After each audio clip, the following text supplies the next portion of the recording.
You're listening to Coaching for Leaders. This is episode number 43, airing on June 25th, 2012. Produced by Innovate Learning, maximizing human potential.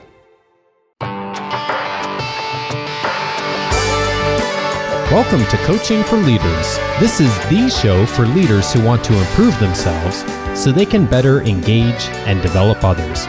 Whether you're a seasoned leader or leading people for the first time, improving your leadership skills will drive your success, and most importantly, the success of others. This week's topic is how to lead extroverts and introverts. Well, hello everyone, and welcome to another episode of Coaching for Leaders and the return of our series on personality. My name is Dave Stachowiak, and I'm coming to you from our studio out here in Orange County, California. And I am joined again this week, as promised, by Bonni Stachowiak, who's back to talk with us about personality and one of the dichotomies of personality preference that is helpful in helping us not only understand ourselves, but how to lead others. Welcome back, Bonni. Thanks for having me back. I'm looking forward to our talk about a often misunderstood dichotomy of personality. I've been thinking about this a whole lot this week, and in particular, I've been thinking about it as I've been interacting with people this week. And the dichotomy that we're going to be looking at today is the difference between a preference of extroversion and introversion. And if you know anything about personality, you've probably heard these two terms used before. And many people have a preference that tends to lean one way or the other. And it is one tool that helps us to understand personality a little bit more effectively. And probably the first person who used these terms with any frequency was Carl Jung. And in fact, Carl Jung was kind of the grandfather of personality research. And his research is what the Myers-Briggs type indicator, one of the most popular personality instruments, is based upon today.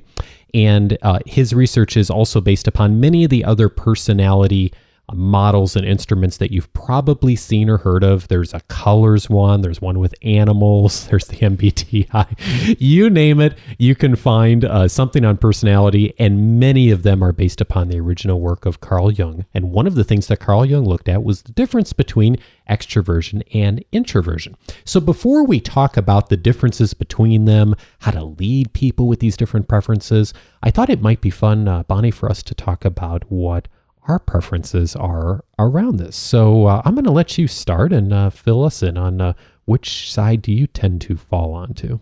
Well, last week in the episode on introducing personality, we talked about the use of assessments as one potential indicator of your personality preferences. And you might remember us cautioning against calling these things tests, and then I proceeded to call them tests. I think you lost count at 10. Something like that. In my defense, I was thinking of it as... Do as we say, not as we actually do. I was thinking of it as, when people use it as a test for hiring, it doesn't make a good test because it's Correct. Really not a test. But that's my excuse, and I'm going to stick to it. Hey, I'm all for it. But when I take that test/assessment, what it tells me is that I'm strongly an introvert. And it's wrong. Yes, it is. How it is wrong is because when you take these different dichotomies, the Myers-Briggs type indicator happens to have 4 of them. And when you take them and you don't recognize that they actually work independent or interdependently of each other, then you can misunderstand them. So when I would take it, it would say things like, do I like to go to big parties and talk to lots of people and I'm always the last person to leave? Or I just love meeting new people and new opportunities to network.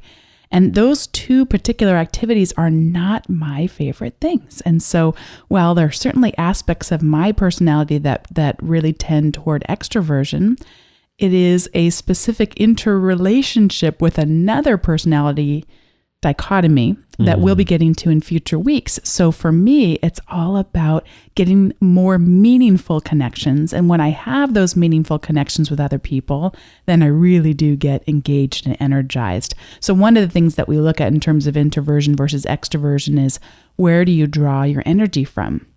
And for me, just being around people in general isn't the energy booster.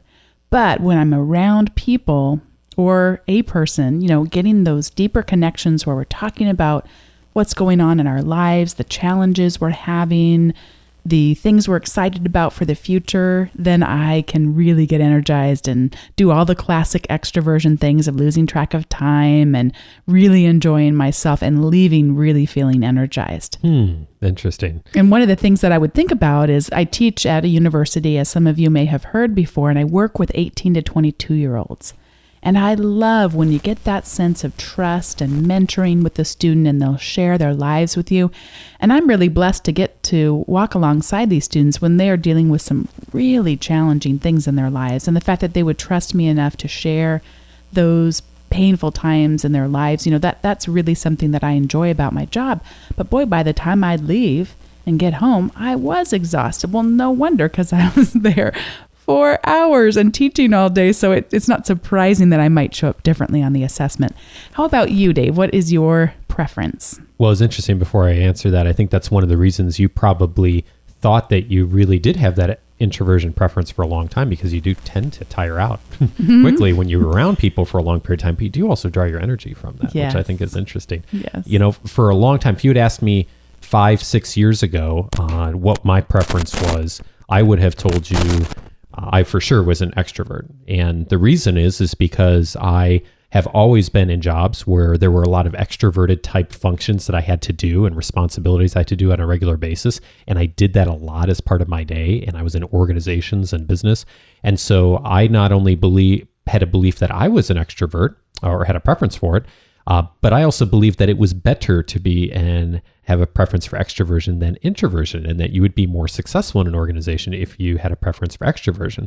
And when I went through a workshop about 4 or 5 years ago, I guess it was this workshop we went through, and realized that my preferences were more introversion preferences, actually strongly introversion preferences, I was really bummed. You remember, I had to struggle with that for a couple of days and kind of went into a hole. And I remember being in denial, like, no, I can't be an introvert because I just had this belief that I confused what I did on a regular basis with my natural preferences. But now I realize that indeed I do have a very strong preference for introversion.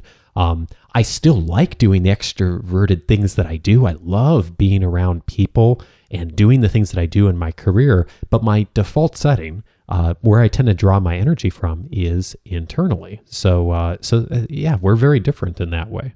That's one of the things I really dislike about how people have misunderstood this introversion versus extroversion over so many years is, introverts don't like people. And I really get frustrated by that. Yeah. And I can remember back to when we were taking that class and we were driving the 45-minute drive back and forth each day. And they told us, you're not supposed to tell the other person, this is who you are. This is not who you are.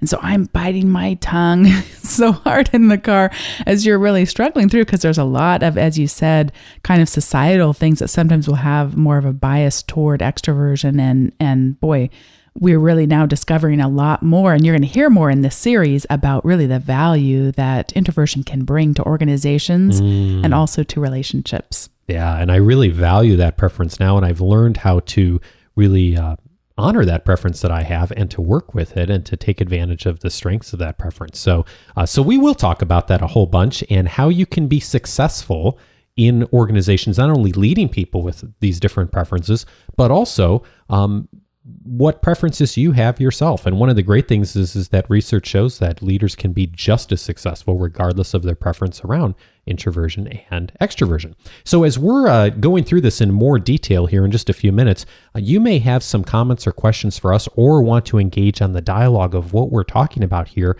on the website where we have the show notes. So if you'd like to do that, be sure to go to coachingforleaders.com. This is episode number 43, and you can scroll down on the show notes there and enter the conversation by through comments at the bottom there. You can also call in any questions or feedback to our hotline. That is 94938-LEARN, or you can send email to our feedback email address, and that is feedback@coachingforleaders.com. So I thought we'd start off here by doing a quick introduction to what the different preferences are and some of the definitions that CPP, who's the publisher of the Myers-Briggs type instrument, utilizes for describing what preference means. Dave and I have used the word preference, I think 900 times so far in the podcast. So just as a reminder from the last episode, we both can be introverted or extroverted, and you listening can be introverted or extroverted. And Dave used that great example last time of just your favorite room in the house. It's not like you don't use the living room if your favorite room is the kitchen. It's just where kind of your default setting, where might you wind up? And according to the introduction to type, an extroversion preference would like to focus on the outer world of people and activity. They would direct their energy and outwardly and receive energy from others and action. Whereas an introversion preference, according to Introduction to Type, says introversion preference likes to focus on the inner world of ideas and experiences. Those of us who have an introversion preference tend to direct our energy inward more and receive energy more from reflecting on our thoughts, ideas, feelings, and memories. And to what Bonni just said, I mean, everyone does all of these things. And that's actually one of the reasons that it's so hard sometimes to figure out preferences, is because if you asked all of my clients what my preference was, they would say, I have an extroversion preference. And the reason is because that's what they see me doing. But they don't see me at home and on the weekends and the things that I tend to default to. So that's one of the things that sometimes makes this complicated to figure out where you fall on those preferences. And we'll talk about some tools and resources you can have to figure out which side you tend to fall on. But we all do all of these. And Dave, I also think for you, people might think that you're more extroverted because you have wonderful people skills, and because there's this misunderstanding about introversion that introverts don't like people and they don't like being around people. It's first of all a myth, both in my experience as well as what's drawn out of the research. But also, I mean, you just really put that stereotypical thinking to rest. So I think it's because you're so wonderful, warm, and caring, and expressive with people. So, thanks. Well, I feel the same way about you, and I do know people who don't like other people, but it doesn't correlate to whether or not they're an introvert or have an extroversion preference. I love being around people. I just take it in smaller doses than others. I love to spend a day. In fact, I was just telling someone yesterday, Bonni, because I had this whole day on the road with people on the phone. I was like nonstop from like 8 in the morning until 5 o'clock at night. And I had so much fun. And today I spent the entire day in my office, and I was so looking forward to just working alone and working independently. So I really do enjoy both. But when I have a day or two together where I've got tons of interactions, I really need a day or two of space to just work independently. Whereas a lot of times folks who with an extroversion preference don't necessarily need that day or that time of space of working independently. So let's, you know what? I wanted to read a quick passage here from a book that just came out recently. I think we mentioned this on last episode. It's a book that just came out. It's on the New York Times bestseller list. It's called Quiet: The Power of Introverts in a World That Can't Stop Talking. And it's by Susan Cain. And I wanted to mention this book because I got a great quote in here for it. But I'm also she's going to be on the show next week. That's so great. I just interviewed her very recently, so I'm going to be airing that interview with her next week. And by the way, my reason for citing this book is not to say that those with an introversion preference are any better or any more effective than those with an extroversion preference. We need both in organizations. We need both in leadership roles. However, extroversion preferences tend to get more attention. They tend to get noticed more. And one of the things I like about Susan Cain's book is she's really brought to attention the importance and the power that introverts bring to organizations. So she's not saying one is better or worse. But here's a couple of thoughts from her book. She says, human extroverts have... Here, I'm starting with sex. So there you go. Oh, well, there you go. Yeah, there you go. So, you didn't think you were going to hear about sex in the Coaching for Leaders show this week? No. But you're going to hear about sex. This is the PG-13 show. I did not see this coming. Here we are. Human extroverts tend to have more sex partners than introverts do, a boon to any species wanting to reproduce itself. But they also commit more adultery and divorce more frequently, which is not a good thing for children. Extroverts exercise more, but introverts suffer fewer accidents and traumatic injuries. Extroverts enjoy wider networks of social support, but also commit more crimes. And she quotes Carl Jung, who says that extroversion consists in a high rate of fertility with lower powers of defense and short duration of life for the single individual, whereas introversion consists in equipping the individual with numerous means of self-preservation, plus a low fertility rate. So I think what this means is that to overly stereotype this is you're going to have more fun, but I'm going to live longer. Well, there you go. Speaking of not stereotyping people, but yes, hopefully I won't be living up to some of the things that you just read. but I do think some of that research is interesting that, there are benefits to both sides of how you live your life, of how you interact with people, of how you have different preferences. And one of the things that there's not just benefits, but also that we each of us, when we're different, need to be able to flex, to lead people who are different than us. So I'm going to spend a few minutes talking about how to lead those with more of a preference for extroversion, and then how to lead when you're the extrovert. And then Dave is going to spend some few minutes doing the same thing for introversion. Great. So how to lead those with an extroversion preference. To begin with, you want to give them lots of opportunities to communicate their ideas and thoughts. And that space, that room to do that, the opportunities to do that will be a great way for you to tap into their strengths and also to give them energy. And when they have that energy, they'll be more motivated and more productive in the workplace. You want to also consider, are there ways that you might use their abilities to connect with people, oftentimes right off the bat, to use that in perhaps sales interactions? And so if you've got someone who's more extroverted, is there an opportunity to bring them along in a sales call to perhaps explain the complex, IT security solution that you're selling? They might really be able to do that well if that's their preference, and be able to communicate that. And just to reinforce that point, I have worked with someone for about 8 years now who's a colleague of mine who has a strong extroversion preference. And she is fantastic to have along at meetings and meeting people, because she will become best friends with whoever it is by the end of the 20, 30, 45 minutes. And it's fantastic for building relationships. So that's where those with an extroversion preference bring a tremendous value to building relationships quickly. You also want to recognize that they can become impatient with a slow pace.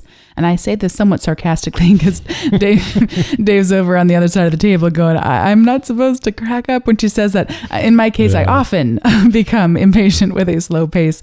And so you want to give them indicators of movement, showing that progress that's happening along the way whenever it's possible. And you also want to give extroverts feedback on a regular basis. And of course, Dave talks often on Coaching for Leaders about the importance of feedback. It is paramount with an extrovert to give them that feedback, and perhaps use their skills in making feedback a more integral part of your organizational culture. For sure. So how do you lead someone with an extroversion preference? Well, how do you lead when you're the extrovert, perhaps leading people who are more introverted? You want to take time to listen. And you want to be not always the one who's talking, but use silence and use the power of silence to be able to give an introvert the room that they need, the space that they need in order to contemplate things a little bit more inwardly before they express them.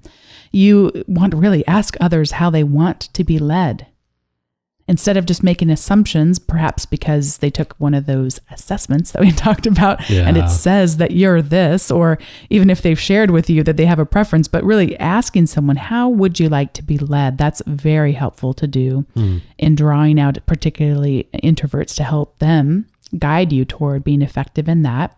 One of the things you want to do is to avoid using your extroversion as just an excuse for a character issue. And one of the ways that this can come up, I've seen people do this before, is, well, that's just how I am. I just talk out loud and that's not really what I meant. And so I didn't mean that.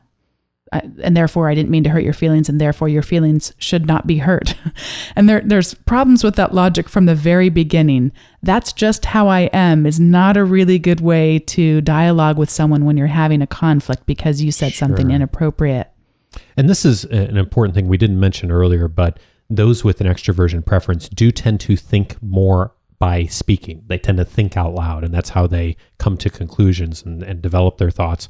Whereas those with an introversion preference tend to do their thinking first and then communicate once they've gone through the thinking process. And again, neither is better or worse, but that's something to be mindful of as a leader. If you haven't thought through everything and you're kind of talking out loud, a lot of times you can confuse people about what's really important to you and what direction that you're going. Yeah, and if you've got patterns in your communication style of being defensive or being offensive, and you're going to start engaging in a real negative type of conversation, then later on come back and say, well, I was just thinking out loud, that's just how I am. Any personality preference is not an excuse for poor behavior, for not treating someone well. And so this whole thinking out loud, I try to think about, is whatever it is I'm thinking out loud about helpful to the other person? Is that going to be a helpful thing for them to hear about? So one of the things we can do is give ourselves timeouts when we need them. And Dave and I, our little boy Luke is too young now to use timeouts, but they're coming because we're going to do our best to avoid any kind of spanking in our ways we raise our little boy. Yeah. But one of the things they'll need sometimes is just that timeout. And they try to tell you not to have it be as a punishment, although often kids will associate it with that, but to try to have it more just be that space to think and reflect on what happened and perhaps another different choice that could be made. And we adults can really use our timeouts well. The other day I was speaking with someone about something and she said, let me think about that for a little bit. And I thought, I don't do that enough. I think I have to have the answer right then. And we can always say, let me think about that. And when we're engaged in some heated conflict, we also can have the permission to say, I'm really upset right now. And I'm not sure that what I'm going to talk about is going to be really helpful for what we ultimately want to gain out of this conversation. I'd like to take a little bit of time to reflect. And we can do that as extroverts, even though it may not be our preference, but it can be a good tool to use. And lastly, we want to recognize that venting does not actually live up to its reputation. So the word venting kind of means that things are coming out, so therefore there's less pressure built up inside of whatever it is that's venting.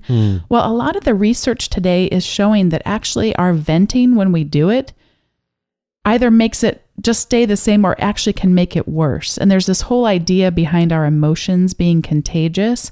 So I can come home and vent with Dave about what a rotten day I had at work. But if there's nothing productive coming out of it, like some good course of action I'm going to take to do things differently, then I might just wind up having myself more focused on the negative aspects of my day and also bring Dave down in the process. So I'm not saying that I don't ever vent or think venting can be healthy, but it might not always be healthy.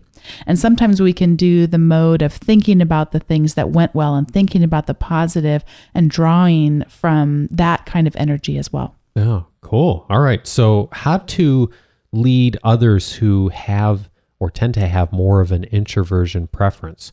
And if you are leading folks with an introversion preference, which most likely you are if you're leading any size group of people, research says about a third to, it depends what book you read, anywhere from a quarter to half of the population has an introversion preference. More of the research I've seen tends to be more to a quarter to a third, but I've seen as high as a half.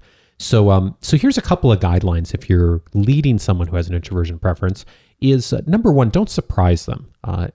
Those of us who have an introversion preference tend more to like to have time to internalize things, think about things, think things through before we respond to them.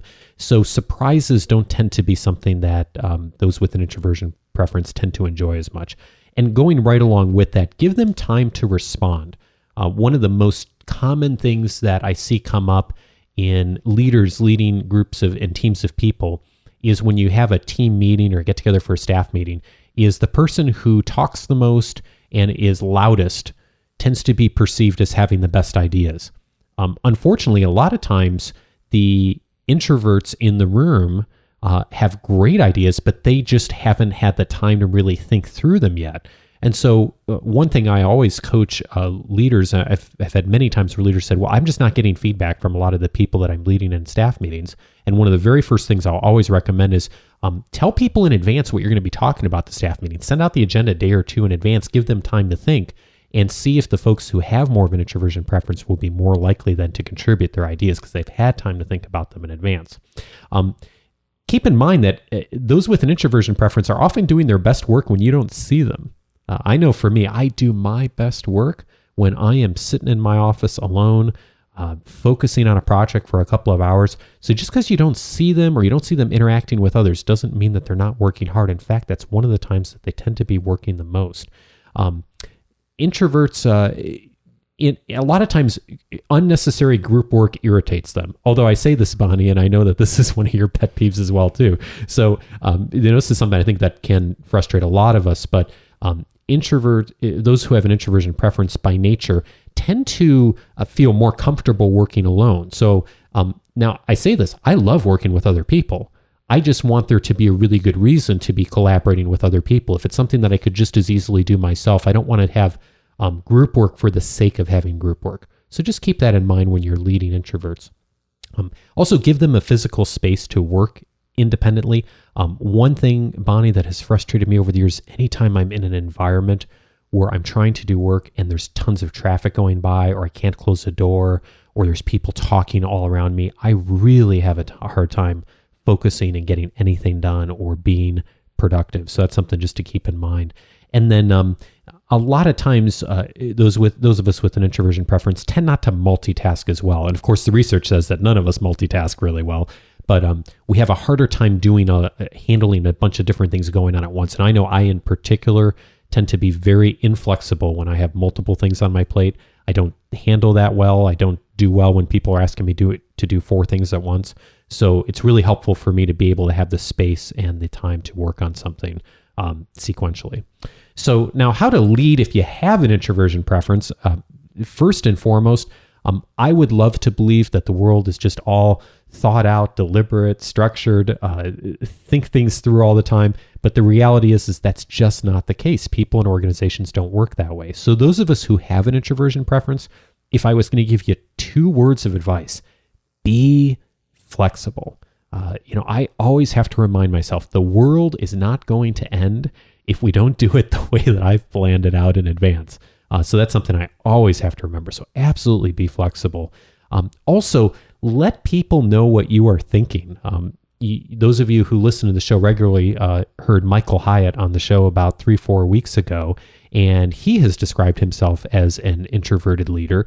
And one of the things he talks about in his book and some of his writings is that when he became a CEO, he learned that a lot of times he would think things through in his mind, but he'd realize he hadn't really ever communicated that to anyone else. And so one of the things he had to learn as a leader is really reminding people and telling people what was going on in his mind. And I found that true for me as well, Bonnie, that if I more often will default to, I'll think something through, I'll have this grandiose idea about it, and then I won't ever actually tell anybody what my ideas or my plans are, or I'll be leading a team. And people will start asking me questions and wondering where we're going. And I'll think, I've already thought all that out, but I never actually told anybody about it. So let people know what you're thinking. And then finally, explain to people that you might not always seem fully engaged.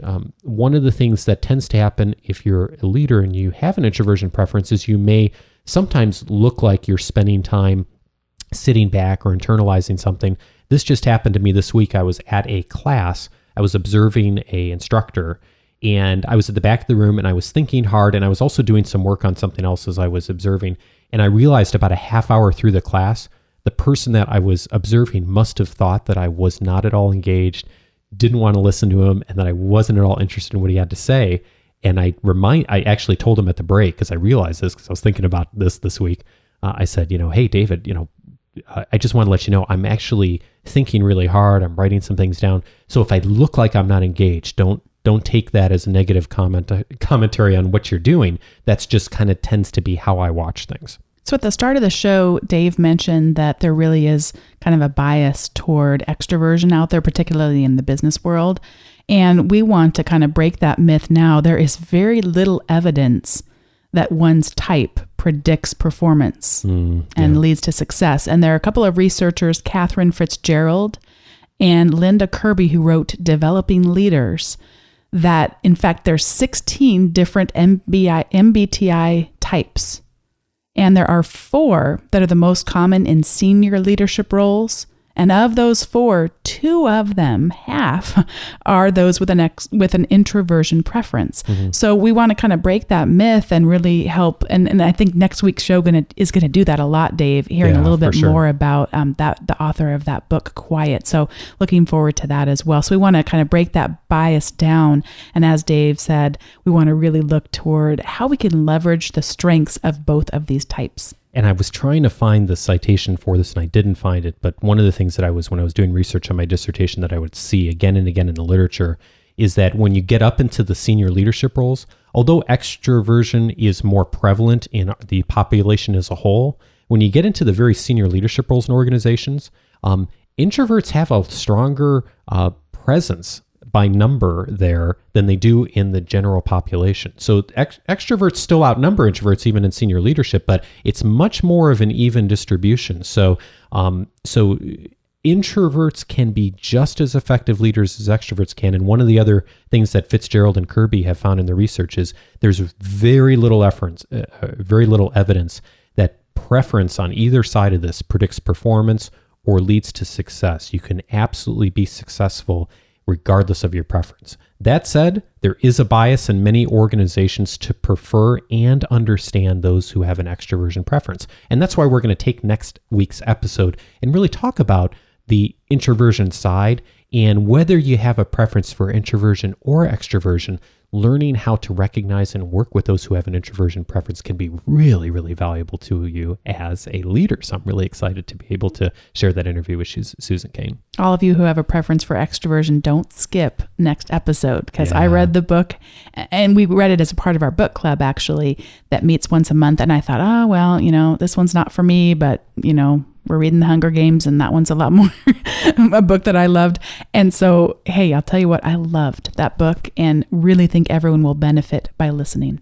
And for those of you who don't listen regularly, I just wanted to thank Bonni again for being on the show. If you want to know more about Bonni, go to coachingforleaders.com/Bonni, and that'll tell you a little more about her. And she'll hopefully be back for a few more conversations in the coming weeks about personality. So, Bonni, anything else you want to add before I let you go? Oh, no, thanks. Thanks for having me here. I'm glad to have you. And we'll skip ahead here in a moment to community news.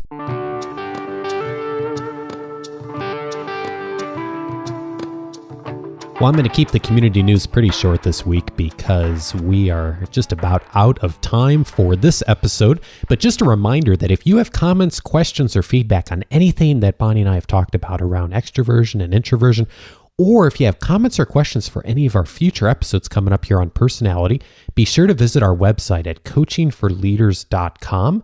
And just a reminder, this is episode number 43, so scroll to the bottom of the page there when you see the show notes, and you can join the conversation at the bottom of the page there. Our feedback hotline is 949-38-LEARN. Feel free to leave me a message there anytime, and I'll make sure to include that in a future show. And of course, our feedback email address is feedback@coachingforleaders.com. And one quick thank you before I let you go this week is a thank you to Thomas Stout and Manuel Ignacio Sanchez Lopez. Thank you to both of you for jumping onto our Facebook site and liking our Facebook site. You can find us on Facebook at Coaching for Leaders. Just search for us when you're on Facebook. And hey, if this show has been helpful to you, direct your browser to coachingforleaders.com/iTunes. If you're an iTunes user, leave us a review. I would certainly appreciate it. And a reminder, if you use Stitcher, BlackBerry, or Zune as well, or instead of iTunes, feel free to leave us a review there too. We certainly would appreciate it. Hey, the link to the show notes for this show is at coachingforleaders.com. We air every Monday. And a reminder, wherever you are in the world, whatever is on your agenda today, take one idea from this show to engage and develop someone you lead. Take care, everyone, and have a great week.